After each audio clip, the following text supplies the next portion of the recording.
Alors, je vais vous dire d'une manière brute. Le souvenir que la conférence nationale m'a laissé, c'est la désignation de Nicéphore Soglo comme Premier ministre. Parce que je me souviens que c'est de cette conférence qu'a été issue la désignation de Nicéphore Soglo comme Premier ministre. Et ce que nous connaissions comme système politique à l'époque ne connaissait pas de Premier ministre. Donc c'est son nom et la nouveauté de sa fonction, comme c'était inédit, c'était la première fois que ça intervenait au Bénin, c'est le principal souvenir que j'ai gardé de la conférence nationale. Je me rappelle que j'étais à Parakou. On habitait Parakou et j'avais suivi mon papa qui était un des commissaires de cette conférence nationale. Et j'habitais à Papa avec un oncle à moi. Et je suivais chaque soir, puisqu'il venait manger chez mon oncle là les soirs, je suivais chaque fois cette discussion avec mon oncle et ma tante. Donc c'est comme ça que j'ai suivi de jour en jour les quelques jours qu'ont duré la conférence nationale. Mais de manière brute comme ça, ce que j'ai retenu, c'était la désignation de Nicéphore Soglo et Banque mondiale surtout, le terme, comme Premier ministre. Donc c'est le souvenir brut que j'ai gardé de la conférence nationale. C'est après, avec les années, en m'intéressant un peu à tout ce qui a été le fait générateur de la conférence nationale, la genèse, les assises, que j'ai découvert un peu plus que ce que j'avais retenu comme étant la principale information, c'est-à-dire la désignation de Nicéphore Soglo comme Premier ministre. Moi, je suis né pendant la période révolutionnaire. Donc, je n'ai pas connu autre chose que le PRPB à ma naissance. Donc, pour moi, c'était la normalité des choses. C'est la nouveauté à partir de 89-90. J'ai vécu un peu les remous, la grève. J'ai été une victime de la grève. J'étais en 6e au lycée Mathieu Bouquet à Parakou quand la grève est intervenue. Et c'est quelque temps après que la conférence nationale a été mise sur pied. Donc, j'ai été témoin, en fait, même si je n'étais pas très au parfum de certaines choses, j'ai été témoin du changement structurel même qu'il y a eu au sein de notre société. La manière dont la parole s'est libérée, la manière dont certaines personnes que je ne voyais pas à la télévision passaient désormais à la télé. Donc j'ai suivi ça avec mon regard d'enfant un peu attentif parce que j'écoutais souvent aux portes et j'écoutais ce que mon père il disait avec les autres, Tawima Daniel, Ousmane Batoko, ainsi de suite, Garba Roger, ainsi de suite. Donc c'est comme ça que j'ai un peu suivi ce qui s'est passé. Mais à mon âge d'adulte aujourd'hui, il y a une chose que je regrette profondément, c'est que nous n'ayons pas institutionnalisé la conférence nationale. C'est-à-dire, moi je ne conçois pas qu'aujourd'hui, un élève en classe de CM2 sorte de l'école primaire sans savoir ce que c'est la conférence nationale. Je ne conçois pas qu'on finisse la classe de 3e sans savoir qui étaient les acteurs de la conférence nationale.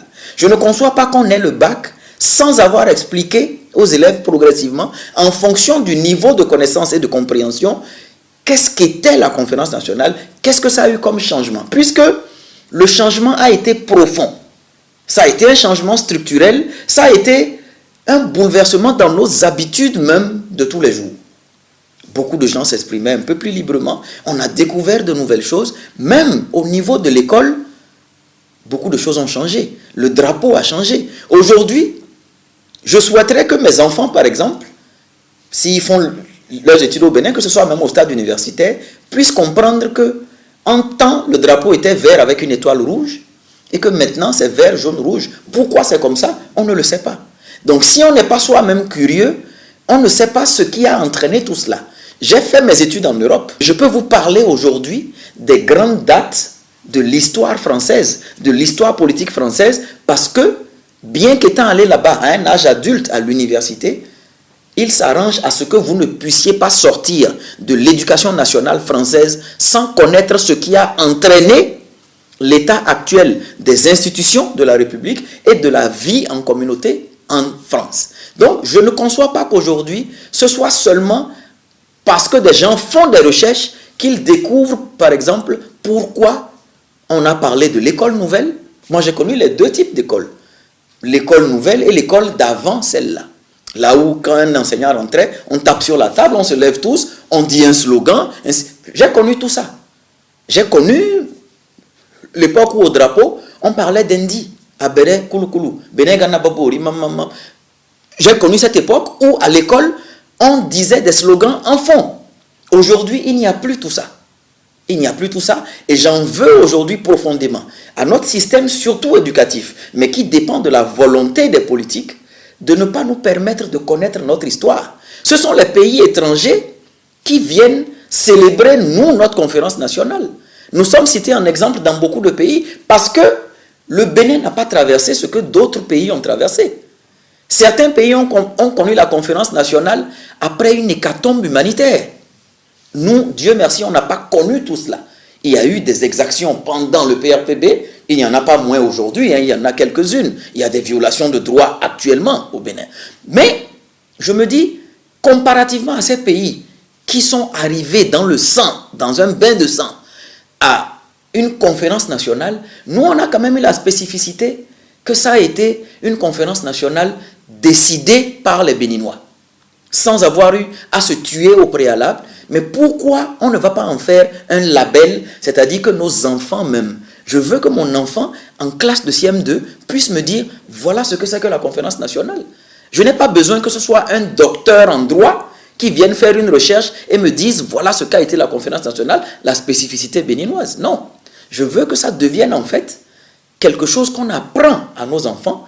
Et c'est seulement cela, la connaissance de notre histoire et de notre historique culturel, politique, qui peut nous amener aujourd'hui à être des citoyens plus ou moins patriotes. Donc j'en veux à notre système politique de n'avoir pas, d'une certaine manière, imposé notre culture démocratique. Ce qui nous a amené à adopter ce que nous avons aujourd'hui comme système politique, comme système même institutionnel, on n'en connaît pas la genèse. Nos enfants ne connaîtront peut-être jamais. Nous, avec la curiosité, on connaît. Mais je vous parie, vous prenez 5 adultes sur 6, il y en a beaucoup qui ne savent pas comment ça s'est passé, qu'est-ce qui s'est passé. C'est pour ça que naïvement, à la première question, je vous ai dit ce que j'en ai retenu, c'est Nicéphore Soglo, Premier ministre. Mais ce qui s'est passé, ce qui a eu lieu dans cette salle au PLM Aledjo, et regardez aujourd'hui le PLM Aledjo, dans quel état il est. Dans un pays normal, conscient de son histoire, ce lieu devrait être un musée que tout le monde irait, même les élèves.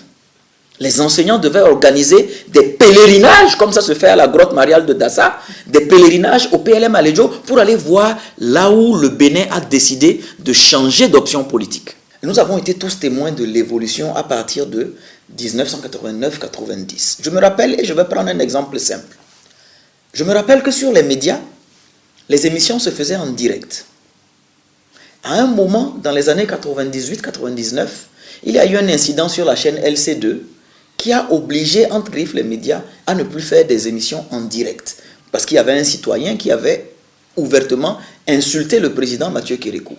Donc, progressivement, la parole qui s'était libérée, les médias ont commencé à se réadapter maintenant d'une manière détournée en préenregistrant les émissions. Aujourd'hui, je ne sais pas s'il y a, en dehors de la télévision nationale, et encore, des émissions qui soient en direct.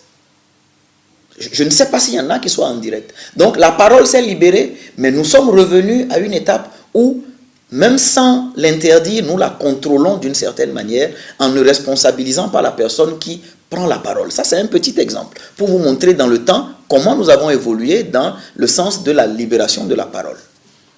On a connu au Bénin, de 1995 jusqu'en 2015, une animation de la vie politique à nulle part ailleurs égale. On nous a beaucoup critiqué que nous avons une pléthore de partis politiques. Certains qui défendent aujourd'hui la limitation des partis politiques étaient les mêmes qui défendaient la pluralité des partis politiques comme étant signe de vitalité de la démocratie. Aujourd'hui, par contre, nous ne pouvons pas créer un parti politique comme c'était le cas dans le passé. Aujourd'hui, des partis politiques ne peuvent plus se mettre en alliance pour aller à une élection. Avant, c'était légion. Aujourd'hui, on ne peut plus dire « je suis candidat » sans une autorisation entre griffes express d'un camp ou d'un pouvoir politique donné. Aujourd'hui, au Bénin, nous avons pour la première fois une assemblée nationale où il n'y a qu'un seul parti divisé en deux. Et je vais vous dire pourquoi je considère que c'est un parti divisé en deux. Les membres d'un parti vont facilement dans l'autre partie, sans que ça ne choque. Alors que nous sommes censés avoir eu une loi qui devrait empêcher la transhumance politique. Moi, la transhumance ne me gêne pas, je suis peul. Je suis habitué à me transporter avec mes bœufs, aller d'un pâturage à l'autre.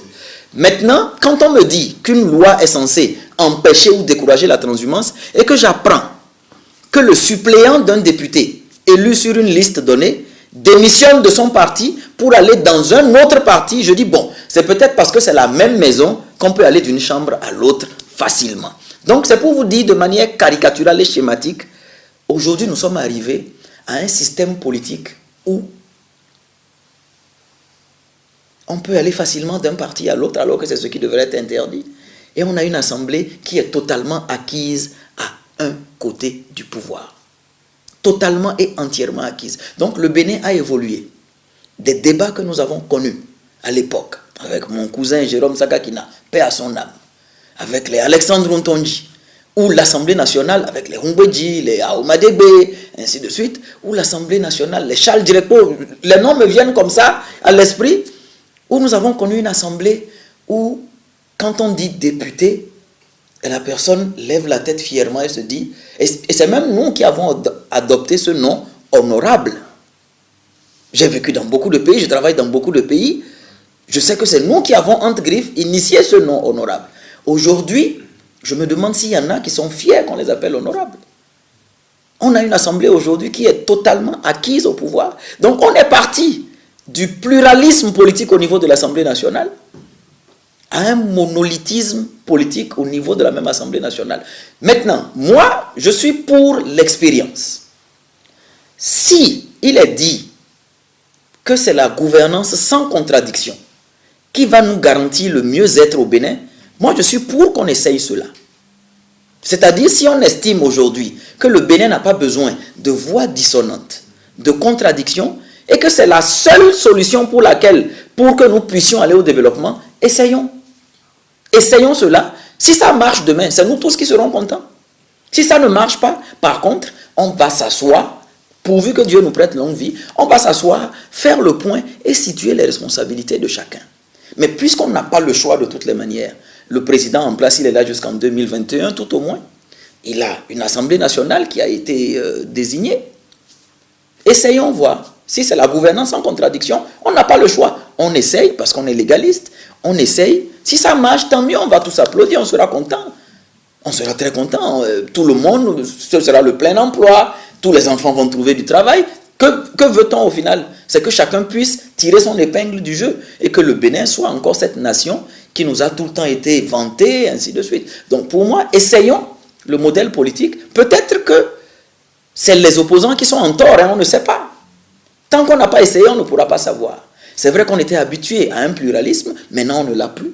Essayons voir ce que ça va donner. Si ça donne le développement du Bénin, on sera tous contents. On va porter beaucoup de gens en triomphe. Si ça ne donne pas le développement du Bénin, on va rebattre les cartes et voir qu'est-ce qui n'a pas marché, qu'est-ce qu'il faut corriger. Et chacun va apporter sa pierre à l'édifice. Il avait promis, il était même à la limite choqué qu'un président ait autant de pouvoir. Je suis surpris maintenant qu'il a la possibilité de mettre en application ce qu'il a dit, il a au contraire renforcé ses pouvoirs. Il les a même rendus exorbitants. Par exemple, il peut ratifier un accord de prêt et informer l'Assemblée nationale dans un délai de 90 jours, ce qui est inédit dans tous les pays du monde. Peut-être que ça veut dire que l'Assemblée nationale, qui est acquise à lui à 100%, n'est plus aussi importante que ça.